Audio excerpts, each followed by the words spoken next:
Vai lá. Eu não estou ouvindo o desembargador. Porque tinha caído o sistema, por isso.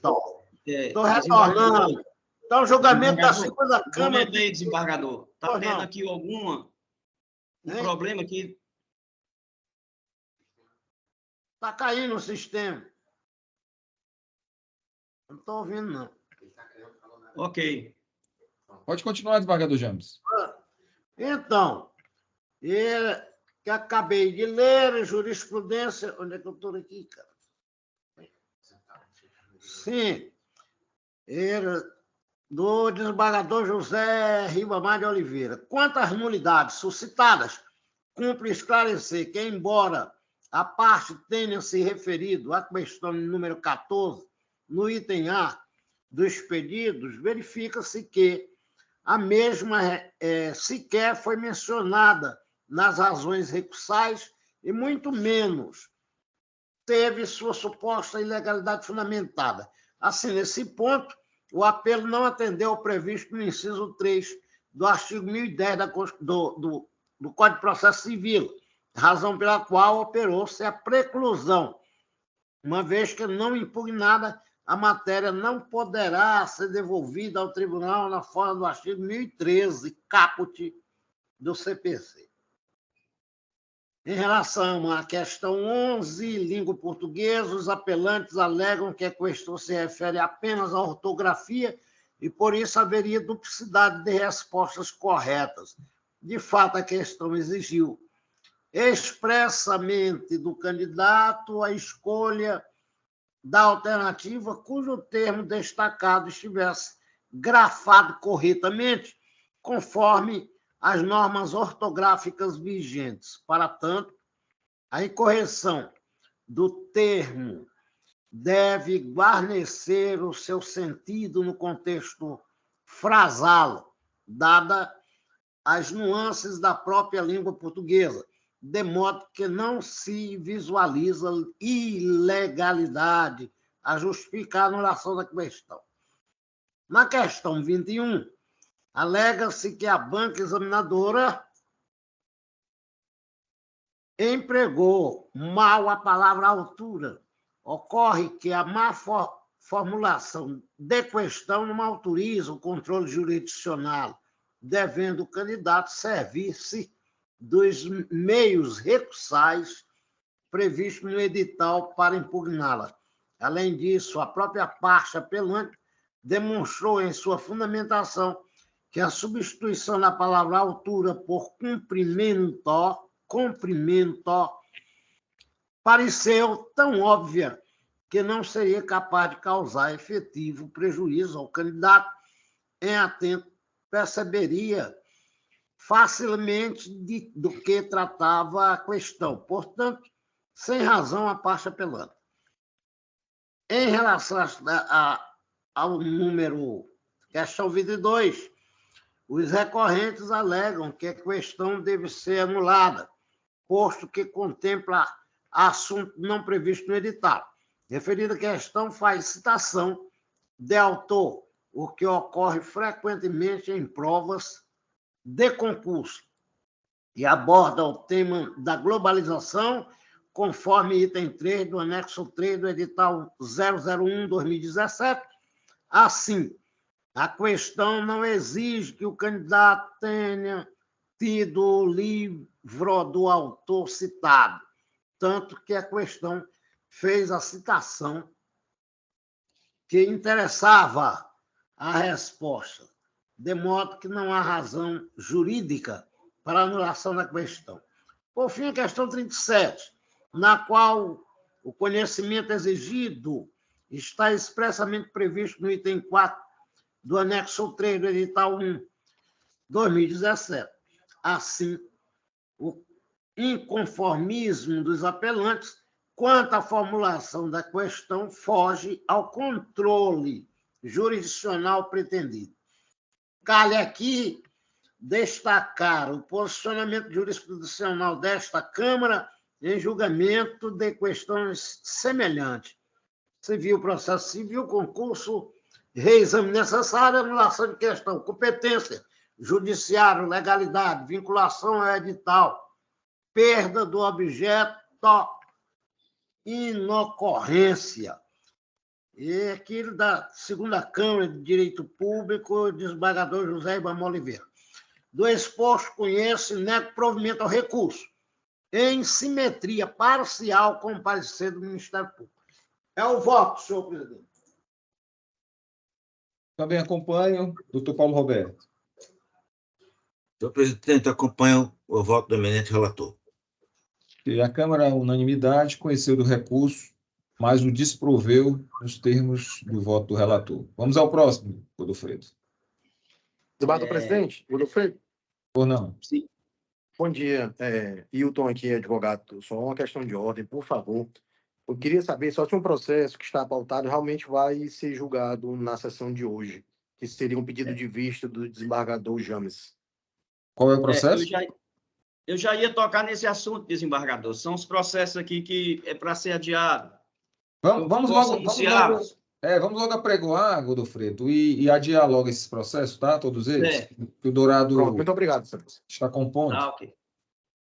O processo número 1, 0700-275, dígito 66-2019.8.18.0000, apelação civil, remessa necessária. Origem, Piripiri. Terceira Vara Civil. Apelante, Estado do Piauí. Procurador-Geral do Estado do Piauí. Apelado, Iracema Mendes de Souza Costa Bento.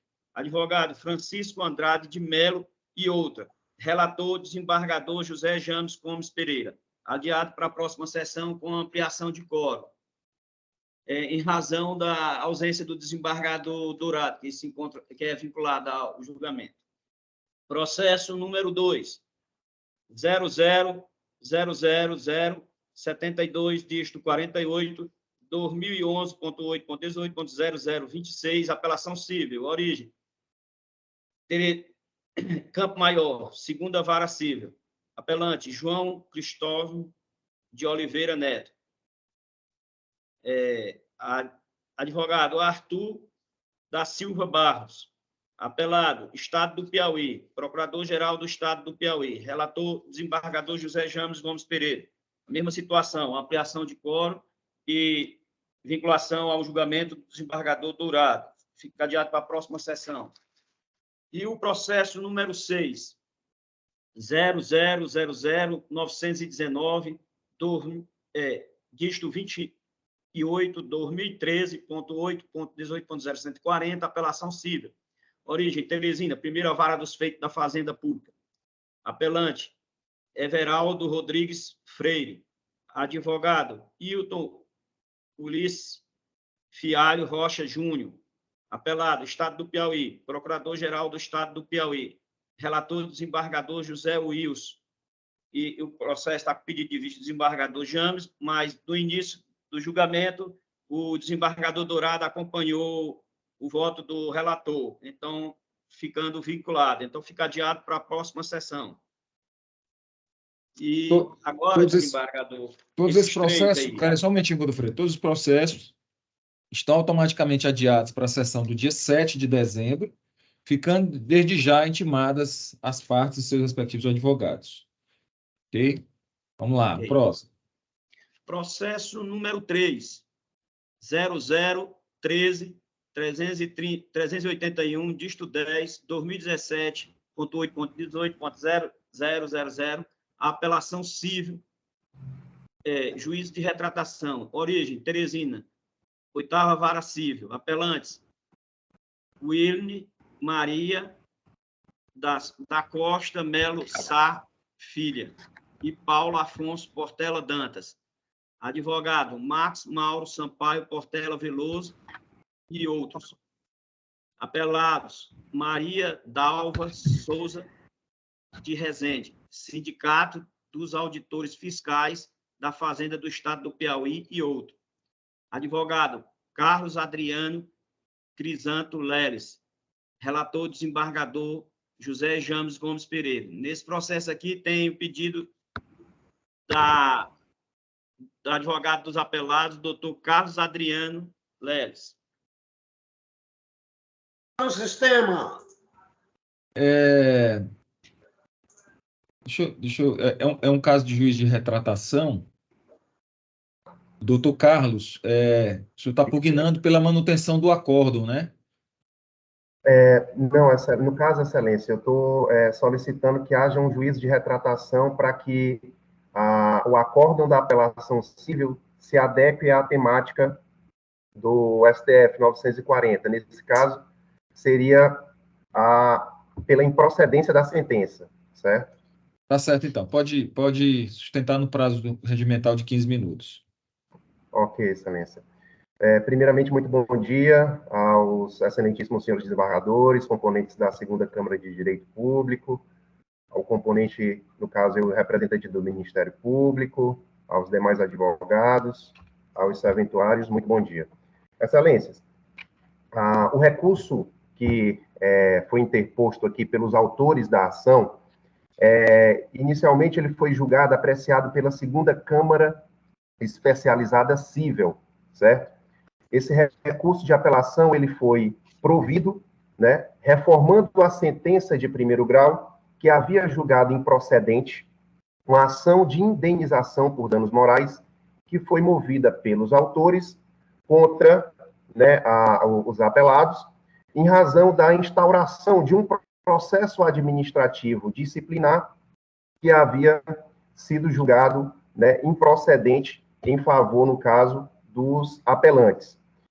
Na peça exordial, né, os autores relatam, né, que os fatos ensejadores da instauração do processo administrativo ocorreram em contexto de greve, né, e que os servidores estavam, né, no caso, na sala da primeira recorrida, né, no caso, a senhora Maria Dalva de Souza Rezende, sendo ela auditora fiscal da Fazenda Estadual e responsável, àquela época, pela aplicação das faltas, né, pelos servidores que se encontravam em movimento grevista.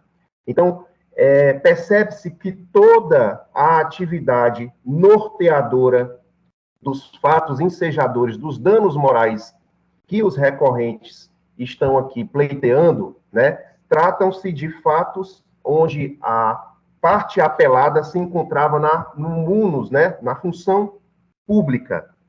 Portanto, Excelência, ao ingressarmos, né, com um recurso especial contra a apelação civil, o acórdão da apelação civil, né, que havia reformado a sentença de primeiro grau, chamamos a atenção dos excelentíssimos componentes da segunda Câmara Especializada Civil do tema 940 do STF, onde deixa evidenciado que toda e qualquer ação indenizatória em que os autores pretendem ser reparados, né, de algum tipo de atividade praticada por um outro servidor, né, na sua função pública, ela eminentemente exige, né, o ingresso da ação diretamente, né, contra o Estado, nesse caso.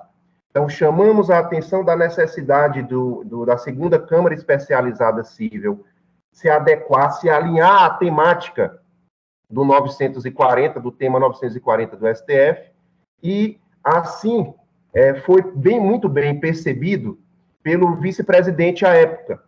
Tanto é que, ao retornar com o processo para a segunda Câmara Especializada Cível, né, o excelentíssimo desembargador relator, né, prudentemente solicitou o encaminhamento dos autos para a distribuição dos autos para a segunda Câmara de Direito Público, haja vista que os fatos efetivamente ensejadores desse contexto como um todo são fatos que ocorreram, né, no âmbito, né, da prática, né, da função pública exercida pelos apelados. Então, Excelência, a gente replica, logicamente, essa necessidade e suplica a vossas excelências essa observação da temática do 940 e, logicamente, o alinhamento, né, ao disposto no 1030, inciso 2º do CPC, que exige o juízo de retratação para que o acórdão, né, que havia julgado pelo provimento, né, da apelação civil, ele seja alinhado à temática do 940, reconhecendo que a ação indenizatória, nesse caso, seja ingressado não contra os servidores, mas sim contra o ente federativo, nesse caso o Estado do Piauí, para a possível análise de ação indenizatória reparadora de danos morais que esses autores estão suplicando nessa ação. Perfeito? Então, nesse caso, pleiteamos pelo deferimento do juízo de retratação e, logicamente, ao final, né, seja a presente ação, né, julgada extinta sem resolução de mérito, para que a temática da 940 do STF seja aplicada ao presente caso. É o que requer. Bota lá, João. Desembargador James. Sim. Recurso especial, admissibilidade, recursos repetitivos, RESP 1340, 553, Rio Grande do Sul, Lias Case, temas 566 e 571 do STJ. Prescrição intercorrente, acórdão que não destoa dos temas firmados pela Corte Superior, mantido. No caso vertente, a vice-presidência do STJ Piauí, no exercício do juízo de admissibilidade dos recursos especial e extraordinário, enfoca a sistemática dos recursos repetitivos, que resultou nos temas 566 e 571, externados no RESP 1340, 553, Rio Grande do Sul, que consolidaram a interpretação do egrégio STJ acerca da interrupção e suspensão do prazo prescricional nas execuções fiscais. O acórdão questionado registra que não foi constatado motivo pelo qual não se pode penalizar o exequente como reconhecimento da prescrição que não deu causa. Com efeito, nada a modificar na decisão utilizada, haja vista que a matéria referente à sistemática para a contagem da prescrição intercorrente, prescrição após a propositura da ação, prevista no artigo 40, e parágrafos da Lei de Execução Fiscal, Lei 6.830/80, bem como quais os obstáculos ao curso do prazo prescricional do referido dispositivo legal, é idêntica à examinada pela Corte Superior na sistemática do RESP 1340-553, Rio Grande do Sul, sobre a técnica de casos repetitivos. Assim, não há como se proceder à modificação do que foi decidido, uma vez que está em perfeita harmonia com o paradigma julgado pela Corte Superior. Cumpre observar, outro sim, que a discussão a respeito da demora na prática dos atos processuais motivada pelo mecanismo judiciário, de modo a viabilizar a Corte Superior, cumpre observar, outro sim, que a discussão a respeito da demora na prática dos atos processuais motivada pelo mecanismo judiciário, de modo a viabilizar a aplicação do disposto na súmula 106 STJ, é matéria fática, que não se coaduna com recurso extremo na forma cingida pela súmula 7 do STJ. Diante da inexistência de erro na subsunção do caso concreto, a sistemática dos recursos repetitivos fica mantida a decisão. É o voto. Excelências, só mais uma vez, eu acredito que houve um equívoco, né? Não sei se os demais componentes puderam observar, né?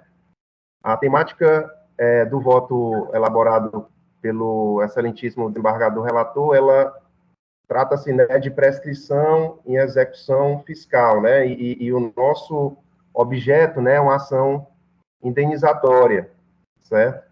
Então, é só essa observação que eu alerto ao excelentíssimo senhor desembargadores, caso possam analisar o voto do excelentíssimo desembargador relator. Ok. Desembargador James, mantém o voto ou Tem retirar de aí, pauta? se pode reanalisar isso por ocasião de embargos. Eu vou pedir vistas, tá? Porque aí, se for o caso, a gente adequa Tá certo. Tudo bem. voto. Pedido Excelência. vistas. Doutor Paulo Roberto, pretende votar ou vai aguardar? Não, senhor presidente, eu aguardo o voto visto de Vossa Excelência. Pronto. Retirado de pauta a pedido de desembargador. vista do presidente. Só um detalhe, desembargador presidente. Boa Porque no dia 7, eu sou o único advogado habilitado, né? Não representando será. Foi retirado de pauta, doutor. Então o senhor será Calma, retirado da pauta. é uma matéria que exige um pouquinho de estudo, realmente, Excelência, para que essa temática do 940 seja bem analisada, né, por Vossa Excelência. Tudo bem. Certo, Porque realmente dia 7 eu tenho uma se dará viagem. tempo nós pautarmos ainda este ano. Não, sem problemas. Pode ser para a primeira sessão do ano que vem, sem problemas. Pode ser. Tudo bem? Tranquilo. Eu agradeço a Vossas dia, Excelências e demais colegas. Um bom dia. Saúde, bom dia, doutor. Vamos ao próximo, doutor Freire. Processo número 4. 0000-868, dígito 36, 2011.8.18.0027, apelação civil. Origem: corrente, vara única. Apelante, Estado do Piauí. Procurador-Geral do Estado do Piauí. Apelado: Edejânio Lustosa Guedes. Advogado: Reginaldo Coelho da Purificação. Relator desembargador José Wilson Ferreira de Araújo Júnior. Tem pedido de sustentação oral? Não. Não tem? Então vamos à emenda. Direito constitucional e administrativo, execução fiscal, multa sancionatória aplicada pelo Tribunal de Contas do Estado, legitimidade do município prejudicado e legitimidade do Estado, recurso conhecido e desprovido. No caso, pois, tem-se que o Estado do Piauí ajuizou a execução de título extrajudicial consubstanciada em decisão do Tribunal de Contas do Estado, que impusera a multa ao órgão recorrido e gestor municipal em razão do não envio da prestação de contas, balancetes, dentro do prazo legal. Observe-se a propósito que o Supremo Tribunal Federal, no julgamento do recurso extraordinário 1003-433 do Rio de Janeiro, sob o regime de repercussão geral, fixou a seguinte tese, abre aspas: o município prejudicado é o legitimado para execução de crédito decorrente de multa aplicada por Tribunal de Contas estadual a agente público municipal, em razão de danos causados ao erário municipal, fecha aspas, é o tema 642. De fato, resta evidenciado que o Supremo assentou de forma clara que a legitimidade para execução de multas em razão de prejuízos suportados pelo município é do próprio ente prejudicado, independente de ser diante de uma multa ressarcitória ou multa sancionatória. Portanto, eu estou conhecendo e desprovendo o recurso. Desembargador James. Vossa Excelência. Doutor Paulo Roberto. Senhor presidente, com Vossa Excelência. A Câmara, à unanimidade, conheceu do recurso, mas o desproveu nos termos do voto do relator. Vamos ao próximo. Processo número 5. 0000-197, dígito 86, 2016.8.18.0043, apelação civil. Origem: Canto do Buriti, vara única. Apelante: Maria das Dores de Albuquerque Carvalho. Advogado: Cícero de Souza Brito. Apelado: município de Bom Princípio do Piauí. Advogados: Welson de Almeida Oliveira Souza e outros. Procurador-Geral do município do Bom Princípio do Piauí. Relator desembargador José Wilson Ferreira de Araújo Júnior. Não tem pedido de sustentação, desembargador. Ok. Então vamos à emenda. Apelação civil, servidor público municipal, professor nomeado para cumprir jornada de 20 horas. Convocação para atuar em segundo turno, 40 horas. Necessidade momentânea da administração pública. Jornada adicional de natureza precária. Ofensa à irredutibilidade salarial inexistente. Portanto, estou conhecendo e desprovendo o recurso, mantendo a sentença na sua inteireza. Desembargador James. O meu voto também. Desembargador, doutor Paulo Roberto. Com Vossa Excelência, senhor presidente. A Câmara, à unanimidade, conheceu do recurso e o desproveu nos termos do voto do relator. Vamos ao próximo. Desembargador, o próximo seria agora o processo que o desembargador Agrimar foi convocado. Ele não está em sessão lá? Só tem ele? Só tem esse processo? Só. Vamos ter que adiar de novo, porque não sabe quando é que vai terminar lá. Claro, tá certo. Ok. Então vamos adiar para o dia 7, para a próxima sessão Dia também. 7, né? Aí Ok. você convoca o desembargador Entre em Agrimar contato novamente. com a assessora para comunicar. Isso. Encerramos? Está... Encerramos, Godofredo? Sim. Desembargador James, Desembargador James, doutor Paulo Roberto, gostaria de anunciar alguma mensagem? Só felicidade para Vossa Mercê. Para todos nós. Tenhamos um bom satisfação de dia. revê-los e um bom retorno das férias, senhor presidente. Obrigado, doutor Paulo Roberto. Obrigado. Senhores, Agradeço então, a todos pela presença e pelos trabalhos. Desejando uma semana, um resto de semana aí com muita saúde e bênçãos. Senhores, então Saúde, nós abraço. dia 5, né? Próximo dia 5 de dezembro. Dia 7, dia 5 é 7. Câmara Civil, verdade, doutor Leandro? Não, é pública que é dia 7. A civil acho que é dia Até mais. Dia 5. Tchau. 5. E assim que eu estou viajando. Então já Vou anota. receber diamantes pelo TRE. Parabéns. Salvador. Parabéns. Maravilha. Comunicar a secretária lá da segunda civil, né? Isso. Ok. Um abraço. Tchau, um abraço. Tchau.